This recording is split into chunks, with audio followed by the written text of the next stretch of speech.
You're traveling through another dimension. A dimension not only of sight and sound, but of mind. A journey into a wondrous land whose boundaries are those of imagination. Your next stop, the Twilight Zone.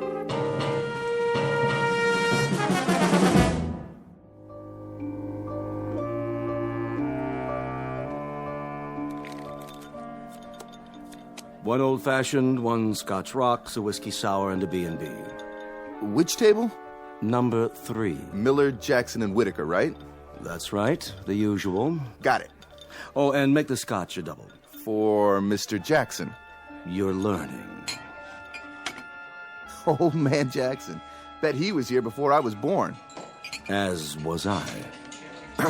No offense, William. None taken. Who's the whiskey sour for? Mr. Corrigan has joined them again this evening. I wonder why. I expect he wants to learn from the past. Yeah, but that's all those old guys talk about. The past. He ought to join another club. Someplace that's co-ed at least. There's no substitute for experience, Daniel. None whatsoever. If you want to learn the ropes, so to speak. I hear that. Here you go. Shall I run a tab? Table 3 always runs a tab. Gotcha. Bring me another bourbon, will you please, William? Certainly, sir. Oh, and some peanuts to go with that. Yes, sir.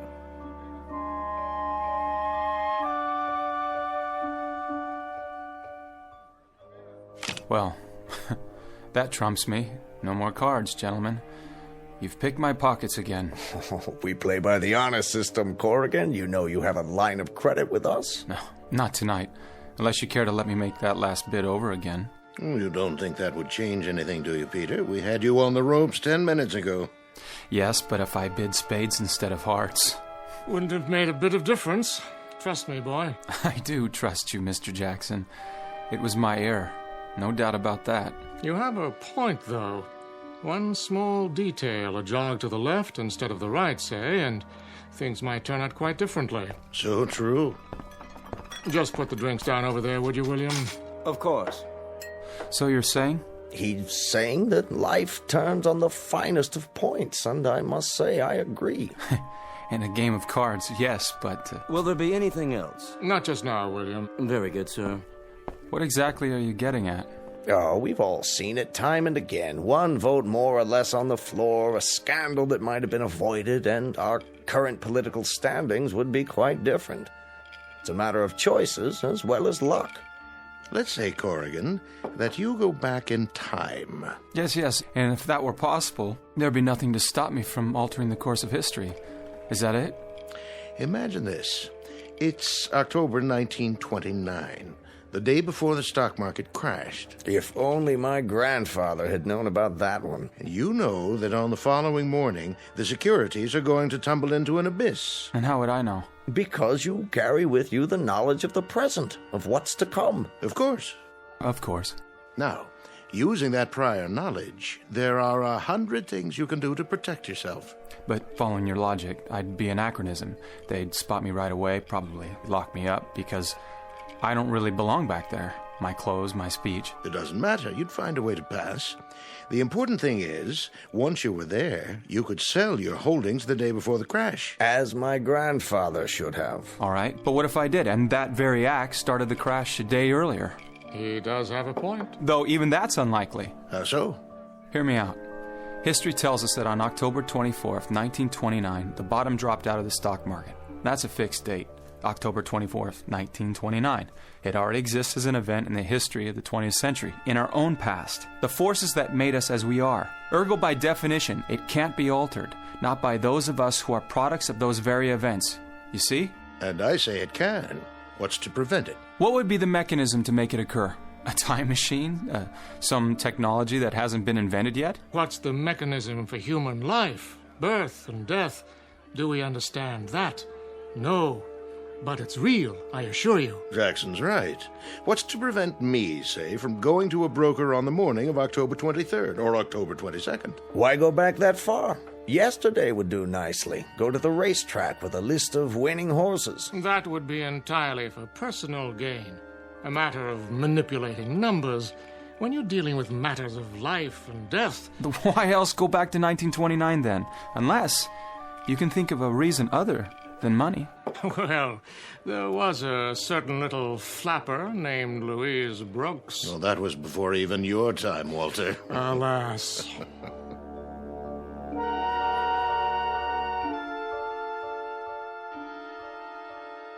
Witness a theoretical argument at the very private Potomac Club in Washington, D.C. The club was founded in 1858, but the argument is occurring in the present between four intelligent men. They're talking about an improbable thing, whether it's possible to go back in time. A friendly debate after a game of cards revolving around a simple issue. Could a human being actually change what has happened before?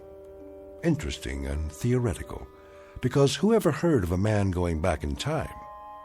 Until tonight, that is.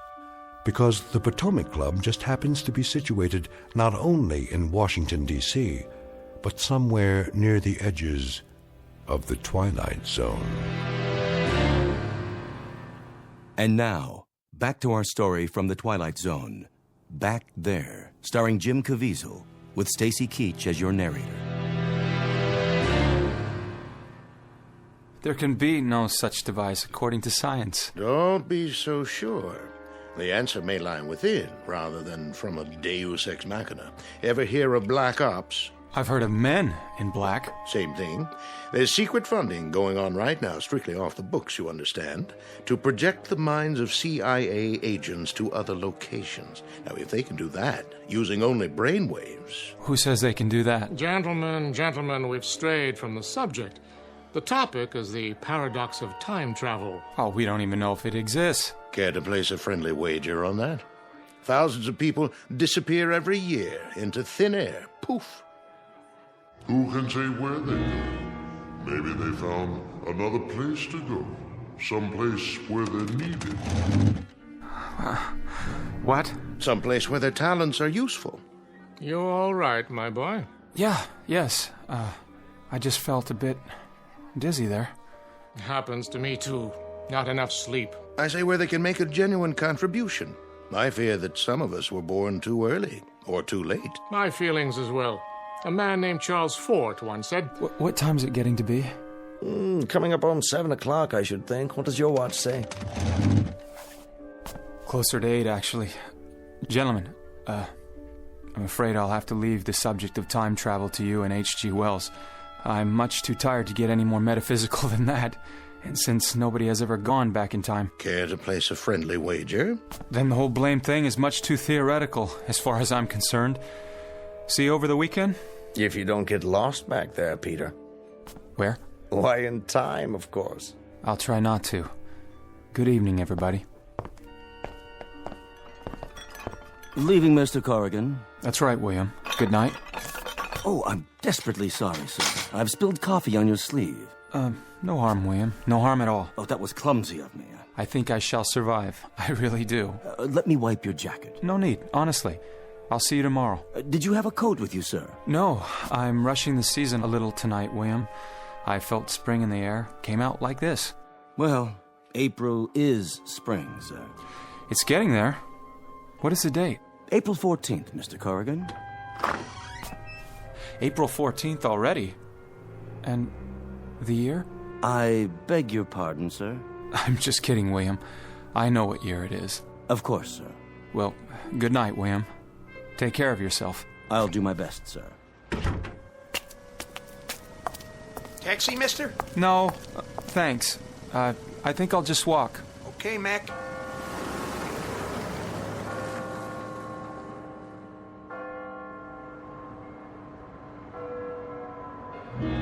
What?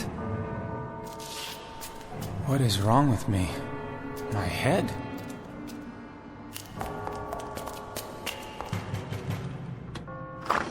Who is it? What do you want? I need to sit down for a moment. I don't feel well. And you are? Peter Corrigan, a guest of Mr. Jackson. Mr. Jackson? I was just inside. No, you were not. Of course I was. We are closed this evening. This is the Potomac Club, isn't it? It is. Then let me in. I left something inside. Now see here, you. The club is closed. But I just left here a minute ago. The devil you did. Are you drunk, young man? Is that it? I am not drunk. I want to see Mr. Jackson. There is no Mr. Jackson here. Or Whitaker, or Millard, or William. Let me talk to William. Where is he? William who? I don't know his last name. William, what's the matter with you? Where did you come from? And what's the idea of those clothes you're wearing? As good as your clothes, sir. Now be gone with you.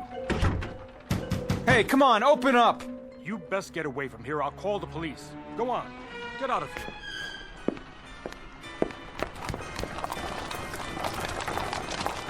Carriage, sir.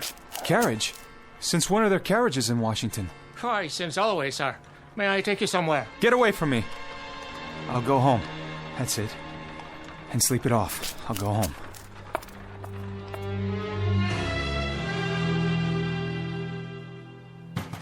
All right. Have a bit of patience. I'm coming. Yes? Sorry, my key didn't work. Your key? Oh, no. Who are you, may I ask? Mrs. Landers, the landlady. You're the landlady? And you, sir? Is this 19 West 12th Street? That's right. Whom did you wish to see? To see? Which one of our guests, young man? I used to live here. It's the oldest building in this section of town. I was just wondering if... How's that? What I mean is, as I remember it, it was the oldest... Well, now, really, I can't spend the whole evening standing here talking about silly things like which is the oldest building. If there's nothing else... Then, do you have a room?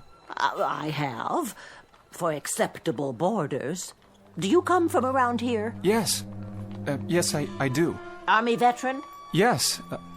As a matter of fact, I am. Well, come in. I'll show you what I have. Your coat. What? Your long coat and your hat. You may leave them by the door. Of course, I'm not used to it. Used to what? The hat. I don't wear a hat very often. May I inquire as to your business? I'm an engineer. Really? A professional man? Well, come upstairs and I'll show you the room. Not the one on the second floor by any chance at the end of the hall? Why, yes. How would you know that? Well, I've heard good reports about your establishment. I'm planning to repaint it soon. Oh, don't do that. I beg your pardon? Well, I mean, I'd like to see it in its original colors before it is remodeled. Well, I suppose it will do for a while longer. I'm sure it's fine.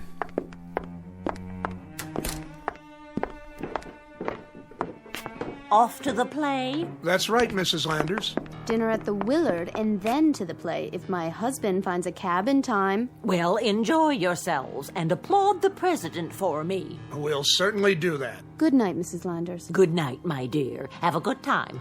This way, Mr. Corrigan. What did you say? What did I say? To whom? When? To the gentleman in uniform. What did you just say to him? Now what's the trouble? You just said something to him about the president. She told me to applaud him. Where might your sympathies lie? Yes, young man. Which army were you in? The Army of the Republic, of course. Then why make such an issue of applauding President Lincoln? That's his due, is it not? That and everything else. May the good Lord bless him.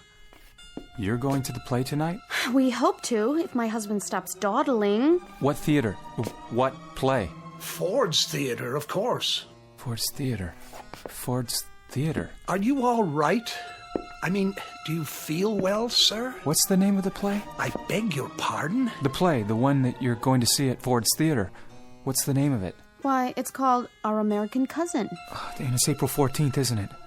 April 14th, 1865. Our American Cousin. And Lincoln's going to be there. Indeed he is. Get out of my way. Really, sir? I'd call your actions most strange. Where are you going? I have to stop it.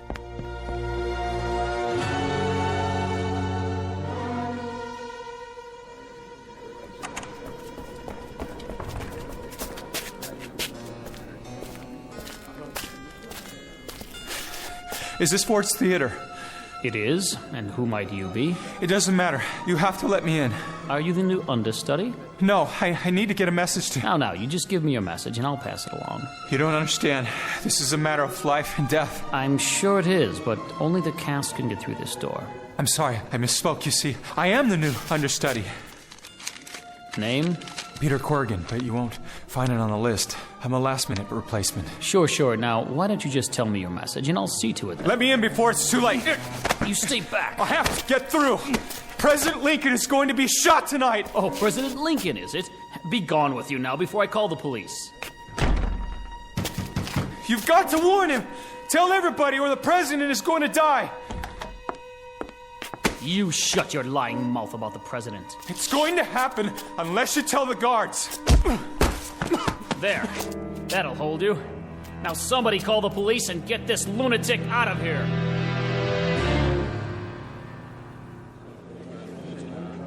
Next. This one was drunken vagrant, sir. You again. Hello, Malloy. Hello, Sergeant. A pleasant evening to you. Whereabouts? Right outside the Capitol, sir. Plain as you like. Ready to camp out, it looked like. That true, Mr. Malloy. Oh, just for a few hours it was. Such a nice big lawn they have. I'm sure Mrs. Lincoln wouldn't mind none. That's the First Lady to you. Let him sleep it off. I can smell it on his breath. Oh, you needn't trouble yourself. I can sleep out just fine on a spring night like this. The moon and the stars. If certain people would mind their own business. Come along. Next. This one, sir. A fancy Dan with too much money in his pockets, huh? What's he done? Nothing except trying to save the country from grief. You best hold your tongue. I demand you let me out of here right now. The sergeant told you to... While you two idiots are arguing, you're gonna lose a president. He's got a mouth on him, doesn't he? That's what he's been yelling all the way over to the station. And that's what the doorman at Ford's Theater popped him on the head for. Tried to pound his way right through the stage door, yelling some kind of crazy things about President Lincoln going to get shot. He will be shot tonight in the theater. A man named Booth. And how would you be knowing this? Never mind. I'm telling you the truth. Now, will you stop wasting time and do something about it?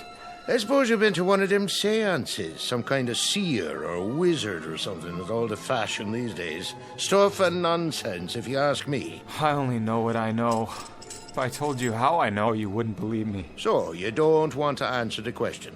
Look, keep me here if you like. Lock me up, but do something.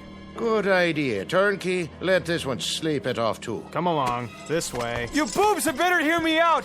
Somebody get to the president's box at the Ford Theater! Either keep him out of there, or put a cordon of men around him! A man named John Wilkes Booth is going to assassinate him tonight!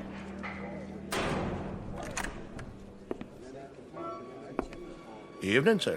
Can I help you? My card. The name is Wellington, Sergeant. Jonathan Wellington. Well, what can I do for you, Mr. Wellington? That man you just had incarcerated, Mr. Corrigan, I believe he said his name was? Drunk, sir. That's probably what he is. Drunk or perhaps ill. I wonder if he could be remanded in my custody. He might well be a war veteran. If so, I'd hate to see him placed in jail. Well, that's real decent of you, Mr. Wellington. The least I could do for one of our own. A survivor of the Great Conflagration. You say you want him remanded in your custody? Precisely. I'll be fully responsible. Fully? I think perhaps I might be able to help him. I myself am a veteran, you see. I know the torment that lives on in a man's soul after returning to civilian life. It is a horror not easily laid to rest. All right, sir. If that's what you like. But I'd be careful of this one if I was you. There's a mighty bunch of crackpots running the streets these days, and many of them his-like. Many of them dangerous, too, sir. I must accept that risk. Turnkey, have Corrigan brought back out here. This gentleman's going to look after him. It's real decent of you, sir. Real decent indeed. I'll be outside. Have him brought out to me, if you would. I will indeed, sir. Next? Begging your pardon, Sergeant. What is it? About that Corrigan, sir. What about him? Well, wouldn't it be wise, sir, if... If what? Well, he seems so positive, sir. So sure. About the president, I mean. What would you have us do? Send all available police to the Ford Theater? And on what authority? On the word of some demented fool who probably left his mind someplace back in Gettysburg? I only thought... If I was you, mister, I'd be considerably more thoughtful at sizing up situations. You'll not advance 1/2 grade the next 20 years. Now be good enough to stand aside and let me get on with my work. Sergeant, It wouldn't hurt. It wouldn't hurt if what? I was going to suggest, sir, that if perhaps we placed an extra guard in the box with the president. The president has all the guards he needs. He's got the whole federal army at his disposal, and if they're satisfied with the arrangements for his protection, then I am too, and so should you be. Next.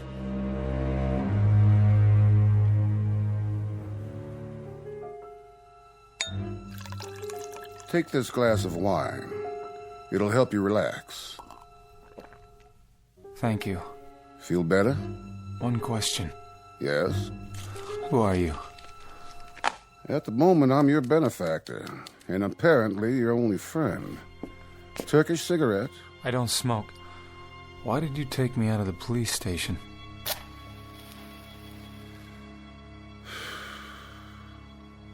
I'm in the government service. But as a young man in college, I dabbled in medicine of a sort. Medicine? Medicine of the mind. A psychiatrist. What? Or what were they called before that? An alienist. I don't know either term, but your symptoms do interest me. What symptoms? This story you were telling about the president being assassinated. What time is it? 7:45.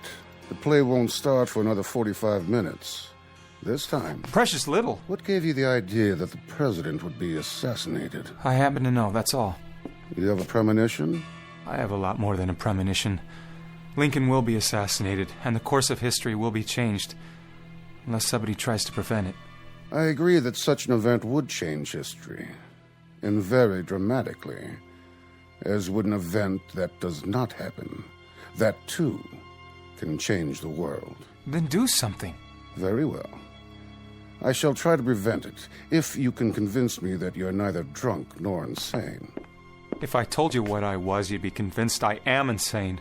So all I'm going to tell you is that I happen to know for a fact that a man named John Wilkes Booth will shoot President Lincoln with a pistol in Ford's Theater.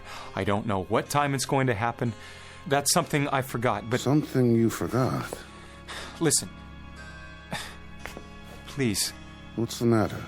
I think I better sit down. Take my handkerchief. That bruise on your head hasn't been treated properly. You'd best cover it. That's odd. What is? I'm so faint all of a sudden. So weak.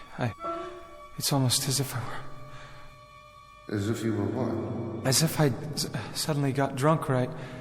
Or something else. I've never felt like this before. Yes? The wine. You devil. You drugged me. You drugged me, didn't you? You drugged me.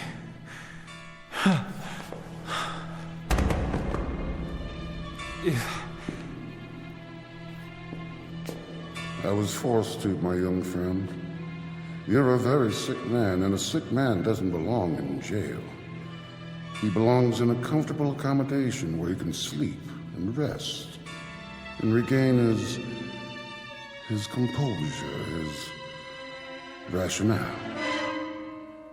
Rest, Mr. Corrigan. I'll be back soon. Please, you've got to believe me. Lincoln's going to be shot tonight. And that's extremely odd, because perhaps I'm beginning to believe you. Good night, Mr. Corrigan. Rest well. No! No!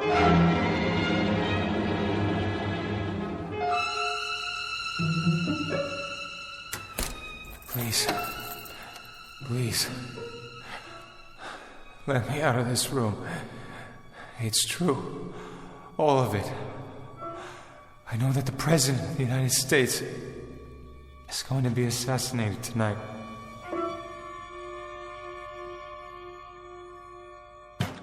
Stand aside. There's no need to break it down, officer. I have an extra key. Oh, good Lord! Are you all right, sir?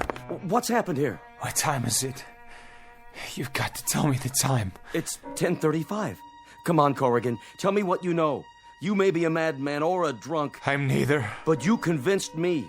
I've been everywhere from the mayor's office to the police commissioner's home, trying to get a special guard for the president. And do they agree? Not one. Then go yourself. But I don't have the authority. Find out where he's sitting and get right up alongside him. That's the way it happened. Shot from behind. And then the assassin jumps from the box to the stage, and he runs out of the wings. You're telling me this as if it has already happened. It has happened. It happened 100 years ago, and I've come back here to see that it doesn't happen this time. Where's the man who brought me here? Where's Wellington? Wellington? There's no one here by that name. You're mistaken. Well, I'm the chambermaid, and if he lived here, I'd know about it. Tell me there's no one here by that name. He brought me in here. He lives in this room. Look, this is the handkerchief he gave me. Let me see that. No Wellington. I'm positive. I tell you, his name was... See for yourself. The initials on the handkerchief. JWB. That's right. Mr. John Wilkes Booth lives in this room, and that's what brought you here. Booth? He said his name was Wellington. That's why he drugged me. Drugged, sir? He gave me wine and drugged me. He didn't want me to stop him. He's the one who's going to do it. Surely not, sir. Not Mr. Booth. Listen, officer, you've got to get to that theater. You've got to stop him. John Wilkes Booth. He's going to kill Lincoln. Will you leave here at once and stop him? Will you, please? Wait, what's that outside? The president's been shot. President Lincoln's been assassinated. Lincoln is dying. Oh, saints, preserve us. Oh, dear God. You were right.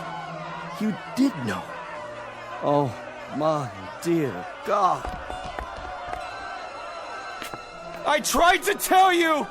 I tried to warn you! And one most important thing I've ever tried to do in my life. God, I failed. I failed. Why didn't anybody listen? Why?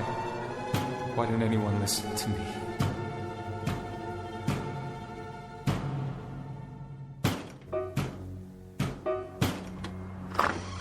Good evening, Mr. Corrigan. Did you forget something, sir? What? Forget something? You just left a moment ago, sir. I thought you forgot something. A moment ago? Yes, sir. Where's William? William, sir? There's no attendant named William here. And this is the Potomac Club? Of course it is, sir. The oldest club in Washington, as you well know. I want to go back to the card room. By all means.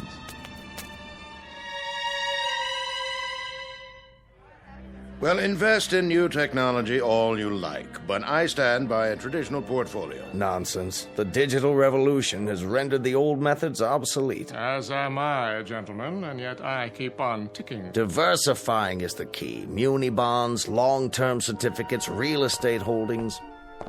Ah, back so soon, Pete. Couldn't stay away. Come on over and join this bull session. It has to do with the best ways of amassing a fortune. What are your tried and true methods? We were talking about time travel, about going back in time. Oh, that's old hat. We're on a new tack now. Money, and the best ways to acquire it. Listen, all of you. I want to tell you something. Of course, old man. Are you all right? Yeah, I'm all right. Then sit down and listen to a lot of palaver from some self-made swindlers. Who's the fourth man? Why, I think you know him. You most certainly do. Turn around so Corrigan here can see you. Hello, Peter. William? Is that you? William here has the best method of all. Oh, yes. My method for achieving security is by far the best, with an absolute minimum of risk. None at all, in fact. You simply inherit it. It comes to you in a beribboned box. William, those clothes, you look like... Yes? A rich man.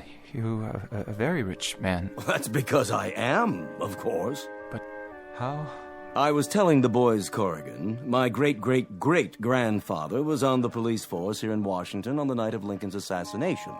He went all over town trying to warn people that something dire might happen. He was a patrolman? A lowly officer of the law. Yes, of course, and he looked a bit like you. Well, there is one surviving photograph. A slight resemblance, perhaps. In any event, exactly how he figured out that the president would be shot, nobody seems to know. The explanation, if there is one, is certainly not a matter of record. But because there was so much surrounding publicity, people never forgot him. He became a police chief, then a councilman, did some wheeling and dealing in land, and became a millionaire. After that, well, the family fortune only grew. Now then, what do you say we get back to our bridge, gentlemen? Corrigan was going to tell us something. Well, what was it you wanted to say? William, you don't work here as an attendant?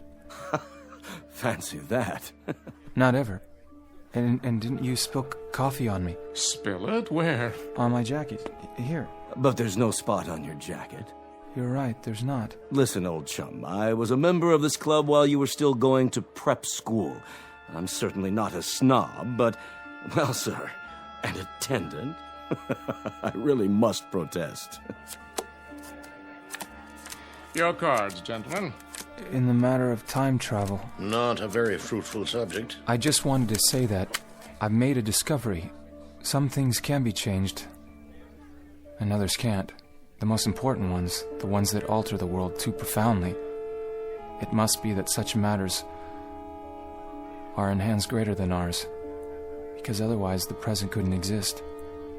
Not in any form that we might recognize or even be a part of.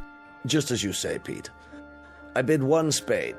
Excuse me, gentlemen, I must get back home. Of course. Till next time. Take care, boy. I bid 2 hearts. Strange mood he's in tonight. Looks piquant, doesn't he? A bit. I wonder what's the matter with him. Gentlemen, I'm sure it has nothing to do with us. Now, let's get down to business. The bid?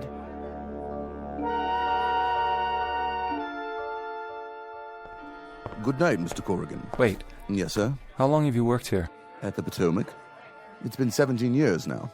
And when I left the first time a few minutes ago, you remember that? Certainly. You were the attendant who saw me out. Why, yes, sir. I see. Will there be anything else? I guess not. Well, good night, then.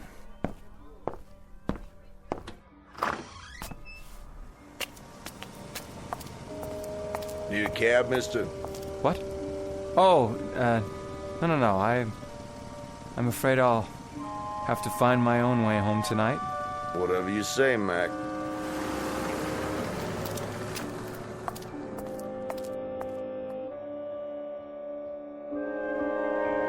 Mr. Peter Corrigan lately returned from a place known only as Back There, a journey into time with highly questionable results, proving on the one hand that the threads of history are woven tightly and that the skein of events cannot be undone, and on the other hand that there may be small fragments of the tapestry that can be altered, however unpredictable the final result.